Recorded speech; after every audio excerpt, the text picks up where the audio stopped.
Laborobe. Beaucoup de nos régionaux étaient au départ de cette course suivie pour nous par Cédric Kettler et Olivier Justron. La 8e édition du Grand Prix Laborobe se déroule sous un soleil de plomb. Si c'est un temps exceptionnel pour les supporters et les organisateurs, c'est parfois un inconvénient pour les coureurs. C'est vrai qu'à tourner, on réussit toujours, on a toujours un temps magnifique. On est content, on n'a peut-être pas eu la quantité, mais je crois qu'on a eu la qualité quand même pour être le coureur. Ça c'est invraisemblable. 31 partants, c'est bien. C'est la période des examens, donc on ne peut pas demander mieux. La chaleur, c'était pas trop dur? Si, très. Je savais vraiment pas trop boire parce que avec le rythme qu'on a mis, pour boire c'était difficile. Alors en plus avec la chaleur, c'était vraiment un truc épouvantable.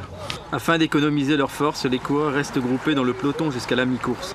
Un Tournaisien se montre offensif. François Tisbart de la Pédale Saint-Martin part devant en compagnie de Ronald Marlier du Vélo Club du Haut-Pays. Le duo compte 10 secondes d'avance sur le peloton. Soren Verhagen les rejoint au tour suivant et le trio compte 25 secondes d'avance. À 3 tours de l'arrivée, ils sont repris mais Tisbart se lance dans une nouvelle offensive en compagnie de Joris Cornet et de l'homme à battre, Jonathan Brenne. Fatigué de ses efforts, Tisbart laisse filer ses deux compagnons d'échappée qui s'expliquent au sprint. Mais comme un échine il y a quelques semaines, Jonathan Brenne est battu d'un boyau par le coureur du VC au pays. Il s'en est fallu de peu. Bah ouais, comme d'habitude au sprint à deux, mais comme je l'ai déjà dit, le sprint c'est pas vraiment mon point fort, alors tant mieux pour l'autre. Ce qui s'est passé, vous avez lancé le sprint trop tôt là ou simplement il était plus fort? Moi je savais vraiment plus, et l'autre qui était plus fort, il y avait rien à dire.